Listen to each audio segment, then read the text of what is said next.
আগামী বাংলাদেশ হবে ভারতের দালাল মুক্ত বাংলাদেশ। আগামী বাংলাদেশ হবে আধিপত্যবাদ মুক্ত বাংলাদেশ। আগামী বাংলাদেশ হবে ইসলামের বাংলাদেশ। নবনির্বাচিত আমির মতিউর রহমান নিজামী নতুন কোনো নাম নয়, অথচ আজকে তাকে জামায়াতের আমির নির্বাচন ঘোষণা করার পর থেকেই চিহ্নিত একটি মহল 30 বছরের বস্তা বচা রাজাকার গালির মাধ্যমে একদিকে যেমন তার নেতৃত্বকে বিতর্কিত করার চেষ্টা করা হচ্ছে, অপরদিকে বাংলাদেশকে রাজাকার মুক্ত আড়ালে ইসলাম মুক্ত, ইসলাম নির্মূল করার যে ষড়যন্ত্র চলছে, আজকের এই সুধী সমাবেশ থেকে স্পষ্টভাবে বলে দিতে চাই, জামায়াত ইসলামী বাংলাদেশ শয়তানি শক্তিকে উৎখাত করে আল্লাহর দ্বীন প্রতিষ্ঠার যে জিহাদ এবং সংগ্রাম শুরু করেছে।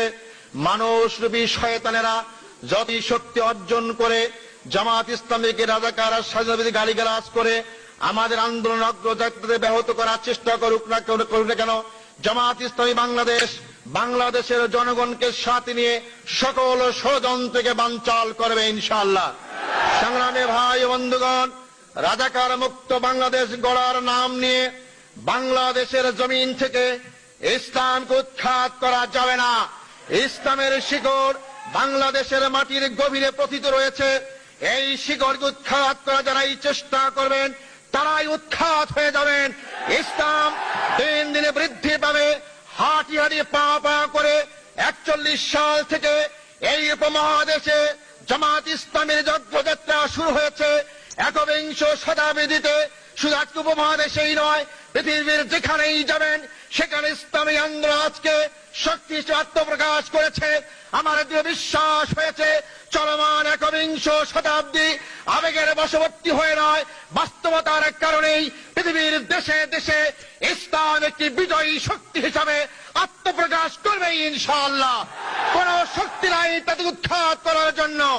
আজকের এই সুযোগ থেকে এই অঙ্গীকার ব্যক্ত করতে চাই, বাংলাদেশের জনগণকে যদি বাঁচতে হয়, আজকে বাংলাদেশের জনগণের সামনে রাজাকার কোন সমস্যা নয়, স্বাধীনতার পক্ষ বিপক্ষ সমস্যা নয়।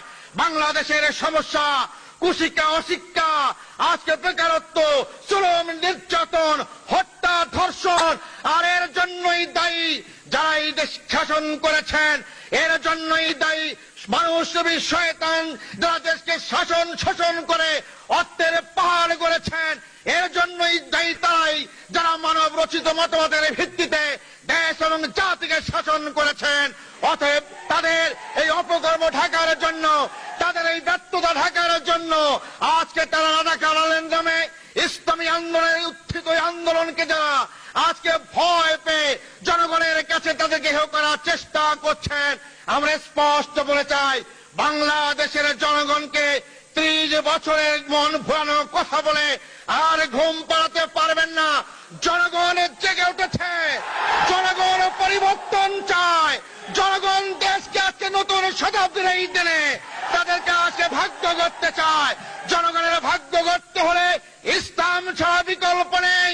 মানুষ তুমি শয়তানা বুঝতে পেরেছে বলেই আজকে কারো বিরুদ্ধে কথা বলে না, সকল মতামত আজকে তাদের ইসলামের ব্যাপারেই। আজকে তাই আমাদের আত্মতৃপ্তি হয়েছে, আমরা সঠিক পথে রয়েছি, সঠিক আদর্শই গ্রহণ করেছি। তাই সংগ্রামী বাংলাদেশের রাজধানী ঢাকার সংগ্রামী ভাই ও বোনদেরকে আকুল আবেদন জানাবো, আসুন একদিকে আওয়ামী দুঃশাসনের হাত থেকে দেশ এবং জাতি রক্ষার যে আন্দোলন শুরু হয়েছে, সেই আন্দোলনে ঝাঁপিয়ে পড়ি। ঠিক তার পাশাপাশি মানুষের ভাগ্য পরিবর্তনের স্থায়ী আমাদের যে কর্মনীতি, আল্লাহর আইন এবং সৎ শাসনের জাহাজের সবাইকে আমরা নিয়োজিত করি।